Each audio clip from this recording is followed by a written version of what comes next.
The Heart of Asia meet on Afghanistan happened in Dushanbe, Tajikistan, where more than 10 countries gave their views about the peace process in Afghanistan, how Afghanistan can be a connecting link for rest of Asia.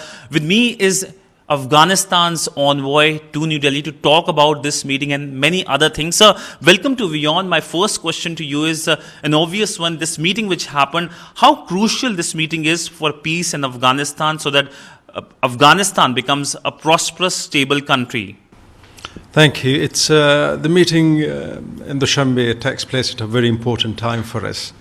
The ongoing peace process and the invitation and meeting of 15 member states in this process is quite significant for us. It was since it's a platform for regional stability, it's a platform for cooperation and building, confidence building. It provides us an opportunity to raise the voice of Afghan people, the Afghan Republic, and present the gains of the past 20 years to our regional partners to preserve those gains, protect those gains. So it's an important platform for us for regional stability, for regional security, and we hope that that message was taken loud and clear by the regional stakeholders. And we look forward to a productive conclusion of this meeting. So, Heart of Asia means Afghanistan. Afghanistan is Heart of Asia. It is now termed as a land-linked country rather than a landlocked country. How can Afghanistan, while getting connected to its neighbor, become a zone of peace, a zone of prosperity, and of course a zone of connectivity as well? Well, Siddharth, you see these 15 countries, they form around 40 million square kilometer of land, or 27% of the land mass. So it's a huge geographic area. Afghanistan, by no standard, is a landlocked country. It connects South Asia with Central Asia with Middle East, and South Asia with Middle East. So it provides excellent opportunity for regional and economic cooperation, regional connectivity. It provides a bridge between continents or within continent. Given that there is peace in Afghanistan, it promotes prosperity in the region. Given its location is a roundabout of the regional economic cooperation, and given some wonderful initiatives that we are currently undertaking, Chabahar, Lapis Lazuli, there is a lot of potential.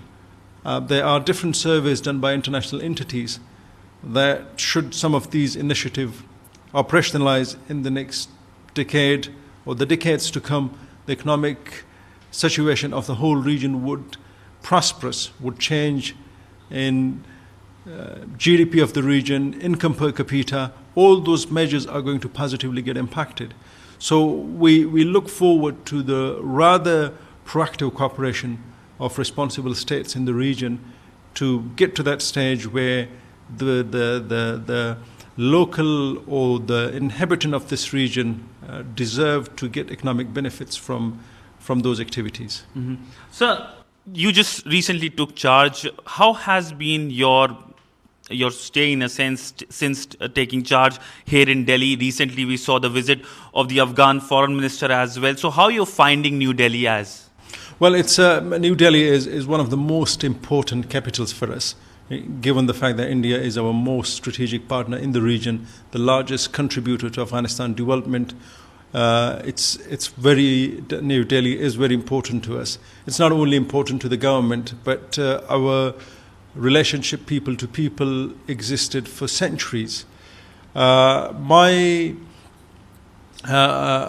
assignment here I would be focusing on strengthening those ties, whether they be focusing on the security cooperation that we have initiated in the recent years with India, economic partnership, trade and transit, and areas of other cooperation which include cultural exchanges, education support that we have been generously receiving from India over the years. Those would be some of my top areas of engagement. Our foreign minister was here for a 3-day state visit where he met his counterpart, he met NSA Ajit Doval, and other influential people in the policy-making entities, where he was able to consult his counterpart and other officials on the ongoing peace process. And also the visit was to take, for the visit was there for bilateral ties as well. So it has been his first visit while he has taken charge as the foreign minister. And it has been some time since since the last visit of any foreign minister to New Delhi has been. So it was both for strengthening bilateral ties and for peace consultation. Mm-hmm.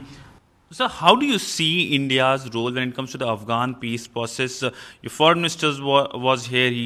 He spoke to WION as well in Dushanbe. He talked about the constructive role India could play when it comes to the Afghan peace process. In that light, how do you see? Well, we, as an important regional power and as a strategic partner, we want India's involvement in almost every peace fora.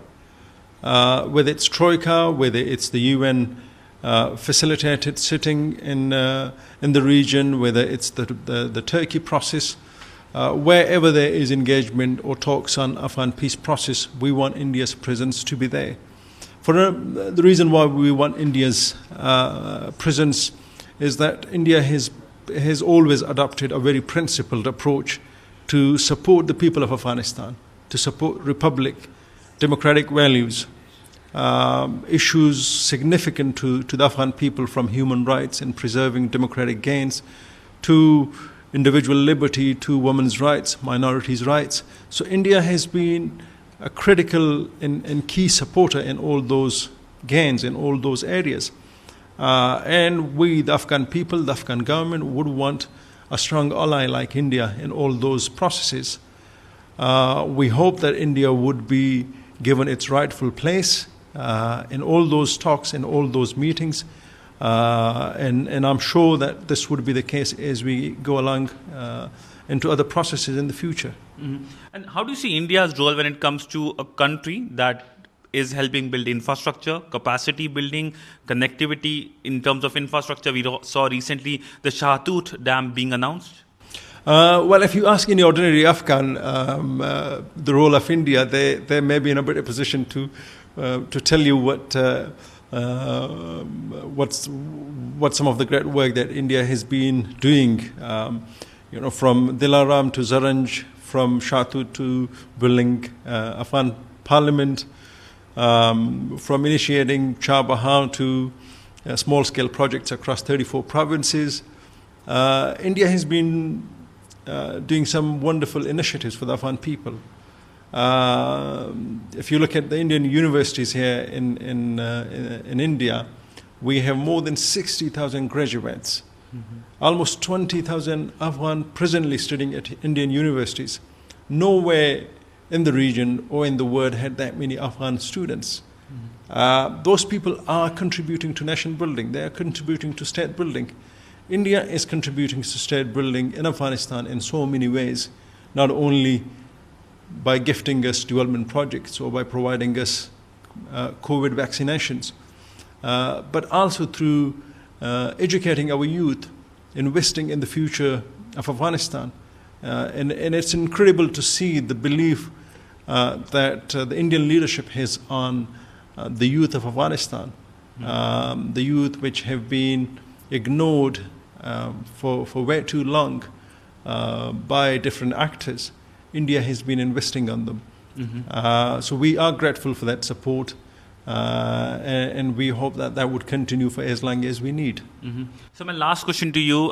Today, the Indian External Affairs Minister spoke at the Heart of Asia meet. He talked about supporting all regional processes, including a regional process under the UN aegis, under the UN umbrella. Where is this process, which in fact was proposed recently by the US, is going forward? How does the Afghan government looks at, and how does the Afghan government looks at India being invited to it, even as there has been increased violence level in Afghanistan by the Taliban? Yes, it's a sad reality that despite the Doha Agreement between Taliban and the US, the level of violence has not reduced. You look at the civilian casualty report published by the UN last year, the casualties of 2020, there has been a lot of civilian casualties, both dead and injured. We support UN call for mediation, but we also would like to reiterate the fact that certain principles should be considered. The end state from those peace talks, an end state where a democratic state would be preserved, an end state where women's and minority rights would be protected. So the Afghan leadership has been asking our international partners to have an end state where all those values for which we, the Afghans, for the past 20 years have stood strong alongside our strong partners, India and others, they need to be preserved. We welcome the call of and the support of the international partners, regional countries, but a peace that would bring lasting stability to Afghanistan and prosperity to the region. Not a process that would further take us to chaos and more misery that has been there for way too long. So a process that would guarantee a peaceful end to the conflict. Well, thank you so much, sir, for speaking to WION on such an extensive topic, and of course talking about India's role in the Afghan peace process. So that was the Afghan envoy speaking to WION on several issues at a time when there are conversations happening in Dushanbe, at a time when there are talks which are expected to happen in Turkey as well. With video journalist Neeraj Siddhant Sibal for WION in New Delhi.